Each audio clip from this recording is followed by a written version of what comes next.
Welcome back to my channel. This is Sneha Patel and कैसे हो आप सब लोग। सो गाइज, आपको पता है मुझे ना प्रोफेशनल में 5 सब्जेक्ट में एग्जामिशन आए हुए थे एंड एग्जीक्यूटिव में 3 से 4 सब्जेक्ट में एग्जामिशन आए हुए थे।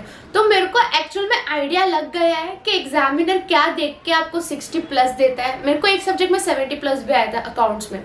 तो किस वजह से आपको एग्जामिशन आता है, क्या गलती होती है, क्या इम्प्रूवमेंट होता है, वो सब मेरे को समझ गया है। एंड मैंने एग्जीक्यूटिव के टाइम पे ना मेरा एक पेपर मंगाया हुआ था, तो उसमें मेरे को समझा कि किस में एग्जामिनर आपको फुल देता है, किस में कम देता है।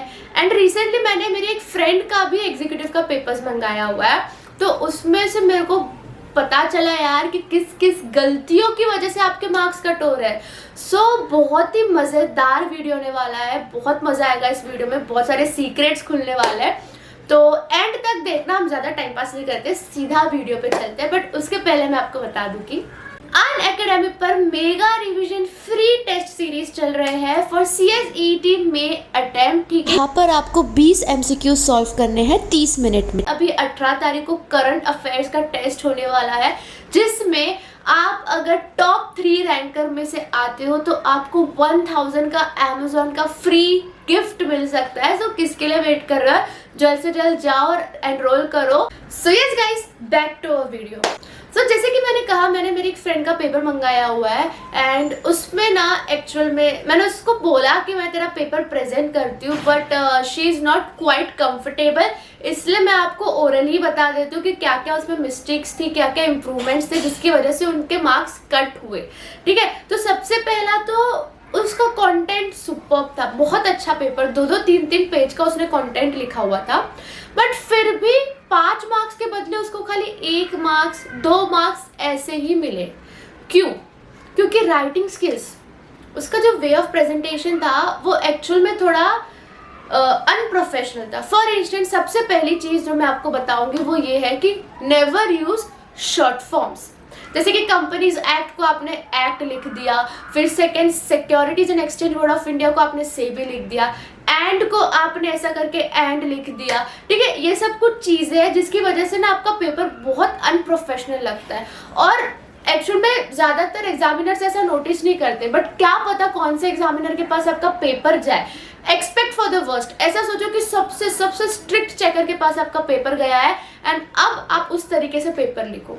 आपको अगर पूरा फुल फॉर्म लिखने में प्रॉब्लम आ रहा है ना, तो क्या आपके क्वेश्चन में सबसे पहले कंपनीज एक्ट लिख दो, ब्रैकेट में एक्ट लिखो और उसके बाद जब चाहे तब एक्ट ही यूज करो। सबसे पहले पूरा सेबी लिखो, फिर securities and exchange board of India, फिर ब्रैकेट में सेबी लिख दो, और जहां जहां सेबी आ रहा है आप वहां फिर सिर्फ सेबी लिखो। समझ रहा है आपको मैं क्या बोल रहा हूँ? एक बार उनको बता दो कि भाई मेरे को फुल फॉर्म आता है, उसके बाद आप शॉर्ट फॉर्म यूज कर रहे हो। इस तरीके से आप अपने पेपर को लिख सकते हो। एंड यस गाइस, इसकी वजह से प्रेजेंटेशन खराब दिखता है, जिसकी वजह से मार्क्स थोड़े देने में हमको, अगर मैं चेकर होती मेरे को भी मन नहीं करता कि क्या है यार इतना अनप्रोफेशनल, बीकॉम का पेपर थोड़ी ना है। इसलिए हमेशा यूज फुल फॉर्म्स, और मैंने सोल्यूशन आपको दे दिया है कि आपको फुल फॉर्म यूज करने में प्रॉब्लम आ रहा है तो कैसे यूज कर सकते हो। सेकेंड चीज जो मैंने मेरे फ्रेंड के पेपर में नोटिस करा था वो ये था कि उसने न्यू क्वेश्चन न्यू पेज नहीं किया था, सेम पेज पे ही 2-3 क्वेश्चन लिख दिए थे। अब उसका क्या कहना था, यार दीदी सब क्वेश्चन है ना, सब क्वेश्चन तो एक ही में लिख दो चलता है। बट ऐसा क्यों, आपको क्यों सब क्वेश्चन एक ही पेज पर लिखना है? क्या लाइक आप क्या सोच रहे हो, पेपर वेस्ट जा रहा है, आपको सप्लीमेंट मांगने में प्रॉब्लम आ रही है, क्या प्रॉब्लम आ रही है? आपने फीस भरा है, आपको बिल्कुल हक है, कोई आपको कुछ नहीं बोलेगा। उल्टा आप जब वहाँ पे सप्लीमेंट मांगते हो ना, आपका एक अलग ही वट पड़ता है कि भाई सप्लीमेंट मांग रहा है। सो हमेशा न्यू क्वेश्चन न्यू पेज, मत सोचो कि सब क्वेश्चन या तो कंटिन्यू करते हैं या ब्ला ब्ला ब्ला। भले आपके दूसरे सप्लीमेंट में बस 2 ही लाइन क्यों ना यूज की गई हो, फिर भी न्यू क्वेश्चन न्यू पेज, इससे आपका पेपर अच्छा लगता है। तीसरी चीज जो मैंने नोटिस करी थी वो ये थी कि उसने ना पॉइंट वाइज पेपर लिखा हुआ था, लाइक पॉइंट्स में लिखे हुए थे, फर्स्ट, सेकंड, थर्ड, फोर्थ। तो मुझे पर्सनली ऐसा प्रेजेंटेशन नहीं अच्छा लगता जहाँ पे आप सिर्फ पॉइंट वाइज पूरा क्वेश्चन लिख रहे हो। फिर भी एग्जामिनर ने कंसिडर किया था, उसको 2-3 मार्क्स दिए थे, बट आई गेस उसको आउट ऑफ मिल सकता था अगर वो थोड़ा पैराग्राफ भी यूज करती, थोड़े पॉइंट्स यूज करती। ठीक है, ये मैं आपको प्रेजेंटेशन स्किल्स बता रही हूँ जिसकी जो बहुत मैटर करता है, जिसकी वजह से मार्क्स भी डिटरमाइन होता है। तो जब कभी आप अभी राइटिंग सॉल्व करने बैठोगे ना, आपको क्या करना है, आपको पैराग्राफ में लिखना है प्लस पॉइंट्स में लिखना है। अगर आपको पैराग्राफ में कंफर्टेबल हो तो सिर्फ पैराग्राफ में लिखो, नो वरीज, बट सिर्फ पॉइंट में मत लिखो। आई होप आपको समझ आ रहा है मैं क्या बोल रही हूँ। पैराग्राफ और पॉइंट का ऑप्टिमम कॉम्बिनेशन बना के आपका आंसर लिखो। इट शुड बी प्रेजेंटेबल यार, you are a professional student, आप CS बनने जा रहे हो, एक नॉर्मल ग्रेजुएट का डिग्री नहीं ले रहे हो। उस हिसाब से पेपर लिखो, उस हिसाब से पेपर्स को प्रेजेंट करो। सो गाइज, अगर आप यहाँ तक आ गए हो मेरा वीडियो देखते देखते, तो मीन्स ये कि मैंने मेरे दोस्त का भी पेपर मंगाया हुआ है, तो मैं उसको मना लूंगी, डोंट वरी, कि भाई नाम वाम नहीं लूंगी, बस तेरा पेपर दिखाना है। तो उसमें आप क्या देखना चाहते हो, उसके अच्छे पेपर्स कि उसके ऐसे पेपर्स जहाँ पे उसने मिस्टेक करी हुई है? आप प्लीज कमेंट में मुझे बताओ। सो मैं उससे ज्यादा पेपर्स नहीं मांग पाऊंगी, ठीक है, इसलिए आप मेरे को अच्छे से बता दो आपको कौन सा पेपर देखना है, जहाँ पे मिस्टेक करी हुई है उसने, जहाँ पे हम सीख सकते हैं, या जहाँ पे उसने अच्छा लिखा हुआ है, वैसे पेपर्स प्लीज कमेंट में बता दो, तो मैं नेक्स्ट वीडियो उसी के ऊपर बनाऊंगी। सो यस गाइज, हम चलते हैं हमारे एग्जामिशन वाले पे। तो देखो, जब आप कैंसिलेशन करते हो आपके पेपर में समझ में आता है, पर जब आप पूरा पेपर ही हर दूसरा लाइन कैंसिल कर रहे हो, दूसरा सेंटेंस कैंसिल कर रहे हो, अच्छा नहीं लगता है ऐसा, ठीक है। आप खुद ही सोचो ना, आपकी आंखों के सामने पेपर है जहाँ पे हर दूसरे पेज पे कुछ ना कुछ कैंसिल है, कुछ ना कुछ कैंसिल है, ऐसे में एग्जामिशन कैसे आएगा? एग्जामिशन के ऐसे में 40 मार्क्स लाना ही थोड़ा प्रॉब्लमेटिक हो जाता है। ये सब हम क्यों देख रहे हैं? एग्जामिशन लाने के लिए।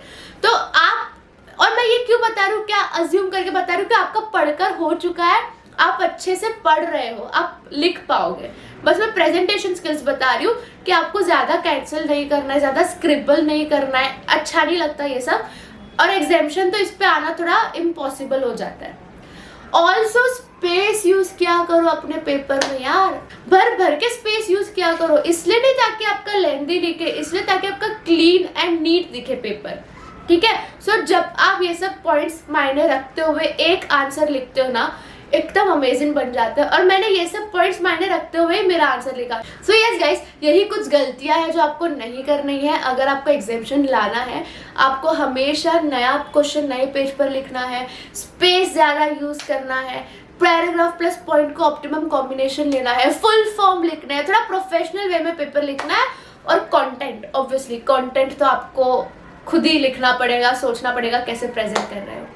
So yes guys, I hope आप सभी को एग्जामिशन आए थोड़े थोड़े पेपर्स में, और आप वो सब मेरे को शेयर करो 25 अगस्त को, है ना? आपका अगस्त में आता है ना, आपका जून में पेपर होता है, तो यस आपका 25 अगस्त को आता है। सो यस, मिलते हैं, बाय, बेस्ट ऑफ लक।